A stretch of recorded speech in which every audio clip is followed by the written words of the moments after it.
Kenapa orang-orang yang tidak belajar itu bisa mengikuti langkah-langkah syaitan? Karena orang yang bodoh tidak dapat membedakan antara yang baik dan yang buruk, tidak tahu yang hak dan yang batil. Karena tidak mengetahui yang hak dan yang batil, tidak mengetahui yang baik dan yang buruk, maka ditipu oleh syaitan untuk senantiasa di jalan keburukan. Bahkan ketika kita kasih tahu bahwa itu dilarang oleh agama kita, dilarang oleh nabi kita, bukannya diterima, tapi malah marah-marah. Kenapa? Karena tidak tahu ilmunya. Ketika kita kasih tahu bahwa perkara tersebut dilarang di dalam agama kita, jawabannya sepele. Kok banyak orang yang melakukan? Kok di TV ada? Jadi yang dijadikan sandaran bukan Al-Quran dan As-Sunnah, tapi TV. Di YouTube juga banyak. Ini bukan masalah YouTube, bukan masalah TV, tetapi ini bagaimana kita bisa membedakan antara yang baik dan yang buruk, antara yang hak dan yang batil. Kalau TV di sana berkumpul ada yang hak, ada yang batil. YouTube di sana ada yang hak, ada yang batil. Sehingga kita perlu punya filter, perlu punya ilmu untuk bisa memilah mana yang hak dan mana yang batil. Orang yang tidak berilmu atau orang yang bodoh, jahil di sini, sebagaimana penulis kitab ini menyebutkan, juga tidak dapat membedakan antara sunnah dan bid'ah. Jadi tidak bisa membedakan mana sunnah, mana bid'ah. Sehingga mereka akan mengatakan yang penting kan baik. Padahal baik dalam urusan ibadah itu harus ittiba kepada Nabi Shallallahu Alaihi Wasallam. Yang penting hati nyaman dan seterusnya. Yang penting niatnya baik. Kenapa? Karena tidak bisa membedakan antara sunnah dan bid'ah. Mana yang ada tuntunan dan yang mana yang tidak ada tuntunannya. Kadang-kadang mereka berargumen dengan argumentasi yang sifatnya bias, karena bukan menggunakan dalil sebagai landasan, tetapi perasaan sebagai ukuran. Dan perasaan, ketika kita tidak belajar ilmu agama, maka perasaan akan dipermainkan oleh syaitan. Karena syaitan seringkali menghiasi keburukan tampak indah. Ini syaitan seringkali menghiasi keburukan tanpa indah. Sehingga ketika kita tidak tahu tipu dayanya, maka kita akan terpedaya oleh keindahannya. Ketika belum menikah, tampak indah calon istrinya, calon suaminya. Begitu menikah, setan tidak lagi menghiasi, sehingga tampak biasa. Maka yang dihiasi oleh syaitan sekarang adalah istri tetangga. Sehingga kalau ini masalah indah ini jadi ukuran, rusak nanti. Jadi ukurannya adalah aturan agama, syariat, bukan perasaan. Andai perasaan dijadikan ukuran, maka banyak suami istri yang bercerai setelah menikah.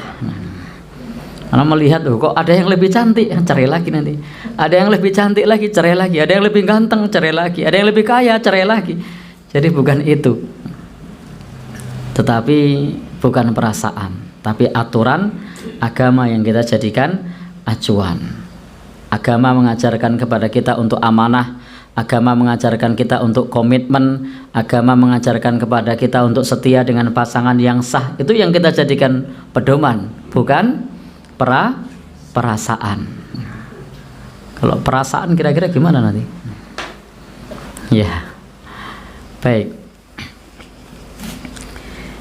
Bapak dan Ibu yang berbahagia, yang dirahmati Allah Subhanahu wa taala, sehingga di dalam bab ini kita tidak boleh tertipu oleh bujuk rayu hawa nafsu karena kebodohan. Harus mengedepankan ilmu. Termasuk tadi saya menggunakan ilustrasi orang menikah, maka cinta itu harus dipelihara, harus dijaga, harus dipupuk. Caranya bagaimana? Menundukkan pandangan sehingga istrinya akan tampak indah karena tidak lirak lirik. Nah, baik.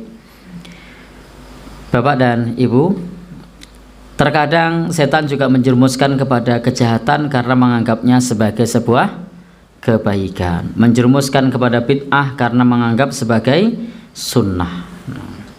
Maka akan menjadi orang-orang yang merugi. Allah Subhanahu wa taala berfirman, "Qul hal nunabbi'ukum bil akhsarina a'mala alladzina dhalla sa'yuhum fil hayatid dunya wa hum yahsabuna annahum yuhsinuna sun'ah." Surat Al-Kahfi ayat 103 dan 104. Qul, katakanlah, hal nunabbi'ukum, bukankah kami telah memberitahukan kepada kalian, bil akhsarina a'mala, dengan orang yang paling merugi perbuatannya. Siapa orang yang paling merugi perbuatannya? Alladzina dhalla sa'yuhum, orang-orang yang telah sia-sia perbuatannya, fil hayatid dunya, dalam kehidupan dunia, wahum yahsabuna annahum yuhsinuna sun'a, sedangkan mereka menyangka bahwa mereka berbuat sebaik-baiknya, padahal perbuatannya sia-sia, tapi menyangka telah berbuat sebaik-baiknya.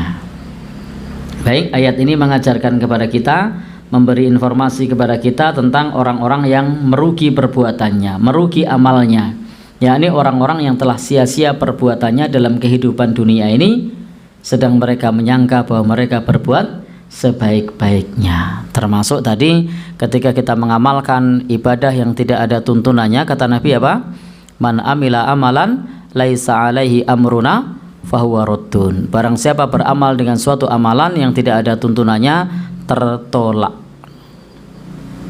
Tetapi menyangka ini adalah perbuatan yang baik, padahal sia-sia.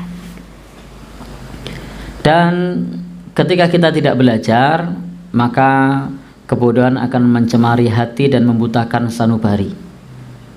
Jadi akan mencemari hati dan membutakan sanubari. Beberapa saat yang lalu pernah kita sampaikan bahwa hati kita ini pada awalnya adalah fitrah, tetapi kemudian ketika kita bergaul dengan lingkungan sekitar, maka akan terbutakan. Kenapa?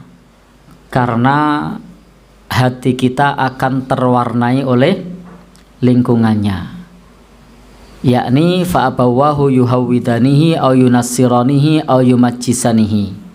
Maka abawahu, bapaknya, tidak mesti bapak di sini, ibunya, lingkungannya. Ketika dia tidak belajar, maka yang dijadikan ukuran adalah lingkungannya. Yang dijadikan ukuran adalah kebanyakan orang, padahal ukuran kebenaran bukan banyaknya orang. Ukuran kebenaran bukan banyaknya orang. Oleh karena itu, orang yang tidak belajar ilmu agama merupakan target utama syaitan. Syaitan akan mengarahkan panah-panah syubhat dan racun-racun syahwat kepadanya, sehingga menjadi korban keganasan hawa nafsu dan tawanan syahwat. Jadi setan akan mengarahkan panah-panah syubhat. Syubhat itu sesuatu yang tidak jelas antara halal dan haram. Syubhat yang tidak jelas antara sunnah dan bid'ah, sehingga dibisikkan seolah-olah yang bid'ah adalah sunnah, seolah-olah yang haram adalah halal, dengan berbagai macam syubhatnya.